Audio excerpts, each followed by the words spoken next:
జనసేన అధికార ప్రతినిధి శివపార్వతి గారి దగ్గరికి వెళ్ళాం. శివపార్వతి గారు, సో రేపు ఎలాగూ రెండు తెలుగు రాష్ట్రాల ముఖ్యమంత్రులు హైదరాబాద్లో సమావేశం కాబోతున్నారు. ఆల్రెడీ హైదరాబాద్లో ఆ వేడుక ఆ సంబరం మొదలైంది. మొత్తం జూబ్లీహిల్స్ అంతా కూడా చంద్రబాబు నాయుడు గారిని స్వాగతిస్తూ పెద్ద పెద్ద హోర్డింగ్స్ వచ్చేసినాయి. తెలుగుదేశం పార్టీ ఆఫీస్లో కూడా కళొచ్చింది. అంటే ఇన్ఫ్యాక్ట్ ఒక పాజిటివ్ వైబ్ అయితే క్రియేట్ అయింది. ఇక్కడ రెండు రకాల కథనాలు నేషనల్ మీడియాలో వస్తున్నాయి. ఏంటంటే గురు శిష్యుల భేటీ అని ఒక కథనం. గురు శిష్యులు అయినప్పటికీ కూడా ఏంటంటే రెండు రాష్ట్రాల ముఖ్యమంత్రులుగా రెండు పార్టీలకు ప్రాతినిధ్యం వహిస్తున్న వాళ్ళుగా వాళ్ళ భేటీలో రాష్ట్రాల అంశాలే తెర మీదకి వస్తాయి, కానీ ఆ బంధం అయితే ఎక్కడ కనపడదు.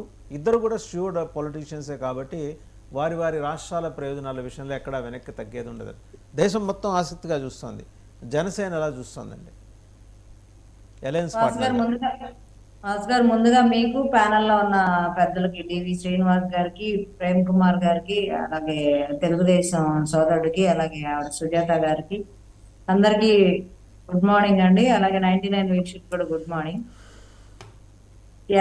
జనసేన ఎప్పుడు రెండు రాష్ట్రాలు బాగుండాలి, రెండు రాష్ట్ర ప్రయోజనాలు దెబ్బతినకుండా ఉండాలి, ఇద్దరికి ఉపయోగకరంగా ఉండాలి, ఈ మీటింగ్ సఫలీకృతం అవ్వాలి, ఇద్దరి మధ్య ఉన్న ఏవైతే తెలుగు రెండు రాష్ట్రాల మధ్య ఉన్న ఇంకా తేలని విషయాలు ఏవైతే ఉన్నాయో అవి ఒక మంచి పరిష్కార మార్గంతో ముందుకెళ్లేలాగా ఇద్దరు మ్యూచువల్ గా డెవలప్మెంట్ చేసుకునేలాగా రాష్ట్రాన్ని అలాంటి నిర్ణయాలు తీసుకోవాలని జనసేన కోరుకుంటుంది. ఎప్పుడు గొడవలు పడాలి, కొట్లాటలు పెట్టుకోవాలని ఎప్పుడు జనసేన అనుకోదు. దేశంలో అన్ని రాష్ట్రాలు బాగుండాలి, మన దేశం బాగుండాలి అనుకుంటాం కాబట్టి సో మన తెలుగు రాష్ట్రమైన పక్కనే ఉన్న నేను అడుగుతున్న ప్రశ్న ఏంటంటే అండి, ఒకవేళ మీ ఎజెండాలో ముఖ్యమంత్రుల ఎజెండాలో మిస్ అయిన అంశాలు ఏమన్నా ఉప ముఖ్యమంత్రిగా మీ పార్టీ అధ్యక్షులు వారు ప్రస్తావన చేస్తారు. ఎందుకంటే అక్కడికి మల్లు భట్టి విక్రమార్క గారు కూడా వస్తున్నారు, నాకు తెలిసి ఉన్న ఇన్ఫర్మేషన్ కాంగ్రెస్ పార్టీ నుంచి. అలాగే ఇక్కడి నుంచి ఓన్లీ ముఖ్యమంత్రుల సమావేశమైనా ఉప ముఖ్యమంత్రి కూడా మర్యాదపూర్వకంగా వెళ్ళే అవకాశాలు ఏమైనా ఉన్నాయా? దానికి సంబంధించి మీకు ఏమైనా సమాచారం ఉందా? ఎందుకంటే ఉప ముఖ్యమంత్రి ఖచ్చితంగా అక్కడ ఉంటారు. అంటే కాంగ్రెస్ పార్టీ పెట్టిన విచిత్రమైన నిబంధన, రేవంత్ రెడ్డి గారు ఎక్కడ వెళ్ళినా ఆయన వెంబడి మల్లు భట్టి విక్రమార్క గారు ఉండాలి. అదే కాంగ్రెస్ పార్టీ నిబంధన ఏమో మరి ఇక్కడ మాకైతే సమాచారం రాలేదండి. వస్తే ముందుగానే ప్రెస్ నోట్ వస్తుంది, రేపు మీటింగ్ లో పాల్గొనబోతున్నారు ఉప ముఖ్యమంత్రి గారు అని షెడ్యూల్ వస్తుంది. అయితే ఇంకా రాలేదు కాబట్టి దాని గురించి అవగాహన లేదు మాకైతే, మా నోటీస్ కి ఇంకా రాలేదు. సో ఒకవేళ మేబీ అవ్వచ్చు, అవ్వకపోవచ్చు, పాల్గొనవచ్చు, పాల్గొనకపోవచ్చు, తెలియదు. అంటే పాల్గొనకపోయినా మా అభిలాష ఒకటే, రెండు రాష్ట్రాలు బాగుండాలి, ఇద్దరు గొడవలు పడే సిచ్యువేషన్స్ కూడా ఉంటాయి. నీళ్ల పంచాయతీలు తెగే అవకాశం ఉంది. అంటే ఓవర్ నైట్ అయిపోతుందని నేను అంటలేదు, కానీ కనీసం ఒక ప్రయత్నం జరుగుతుందా అని రెండు తెలుగు రాష్ట్రాల మధ్య. ఎందుకంటే అది మేజర్ సమస్య అండి అది.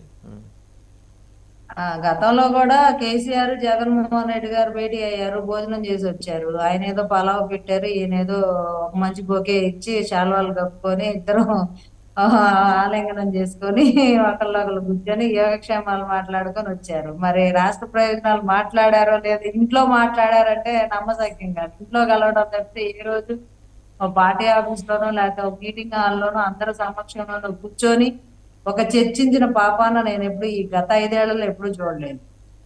అంతకుముందు చంద్రబాబు నాయుడు గారికి కేసీఆర్ గారికి ఉన్న మధ్య గొడవల వల్ల వాళ్ళు సఫలీకృతమైన చర్చలు జరిగే అవకాశాలు లేవు.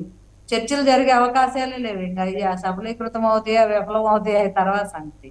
ఎందుకంటే ఓటుకు నోటు కేసులో అప్పుడు చంద్రబాబు నాయుడు గారిని వాళ్ళిద్దరి మధ్య వారు జరిగేది, కోల్డ్ వార్ జరిగేది. అక్కడి నుంచి ఉన్న బలంగా ఆంధ్రాకి రావడం, అన్ని ఇక్కడే అసెంబ్లీ ఏర్పాటు చేయడం, ఇవన్నీ జరిగాయి. సో అప్పుడున్న సిచ్యువేషన్ లో అప్పుడు కుదరలేదు. తర్వాత జగన్మోహన్ రెడ్డి గారికి కేసీఆర్ గారికి మంచి సంబంధాలు ఉన్నాయి, బాగా బిర్యానీ తినే సంబంధాలు ఉన్నాయి.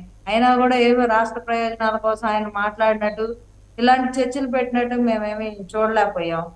తర్వాత ఇప్పుడు ఇక థర్డ్ టర్మ్ లో మళ్ళీ సిపిఎన్ గారు ముఖ్యమంత్రిగా ఉన్నప్పుడు ఖచ్చితంగా రాష్ట్ర ప్రయోజనాల గురించి, విభజన హామీల గురించి, మనకు రావాల్సిన విషయాల గురించి తేల్చుకోవాల్సిన అవసరం ఉంది కాబట్టి ఖచ్చితంగా తేల్చుకొని తీరాలి. కాబట్టి ఇప్పుడు మీటింగ్ అనేది అనివార్యం, ఇద్దరికి రెండు రాష్ట్రాలకు అనివార్యం. ఎందుకంటే కూర్చొని మరి మాట్లాడుకోవాలి కదా.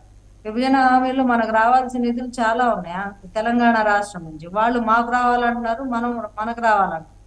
అలాగే నీళ్ల దగ్గర కూడా గొడవలు జరుగుతున్నాయి ప్రజెంట్. సో ఇలాంటి సిచ్యువేషన్ లో కూర్చొని మాట్లాడుకుంటే ఎంతటి సమస్యనైనా పరిష్కారం ఉంటది కాబట్టి, సో సామరస్యంగా మాట్లాడుకోవడానికి అవకాశంగా రేవంత్ రెడ్డి గారు చంద్రబాబు నాయుడు గారితో కలిసి పనిచేసి గతంలో పనిచేసిన అనుభవం ఉంది కాబట్టి, వాళ్ళిద్దరికి ఒక ర్యాపో ఉంది కాబట్టి ఖచ్చితంగా ఈ చర్చలు సఫలీకృతం అవుతాయని నేనైతే అనుకుంటున్నాను. రైట్ అండి. ఒకసారి ఎందుకంటే ఇద్దరు ఒకళ్ళ గురించి వాళ్ళకి పూర్తి అవగాహన ఉంది కాబట్టి, రెండు రాష్ట్రాల మీద ఇద్దరు ఎవరి రాష్ట్రాన్ని వాళ్ళు డెవలప్ చేసుకోవాలనే తపన ఉంది కాబట్టి, ఇద్దరు కలిసి ఒక మ్యూచువల్ అండర్స్టాండింగ్, ఒకరు తగ్గడం, ఒకరు పెరగడం, ఒకరు పెరగడం, ఒకరు తగ్గడం, ఇలాంటి విషయాల్లో కూడా సామరస్యంగా కూర్చొని మిగతా వాళ్ళ రాష్ట్ర ప్రతినిధులతో కూడా ఒక కన్క్లూజన్ తీసుకొని రాష్ట్ర ప్రయోజనాల కోసం ఖచ్చితంగా మంచి చర్చలు అయితే జరుపుతారని నేను విశ్వసిస్తున్నాను. రైట్ అండి. జనసేన ఒకసారి తరఫున వైఎస్ఆర్సీపీ సుజాత గారు, అలాగే టీడీపీ మొక్క ఆనంద్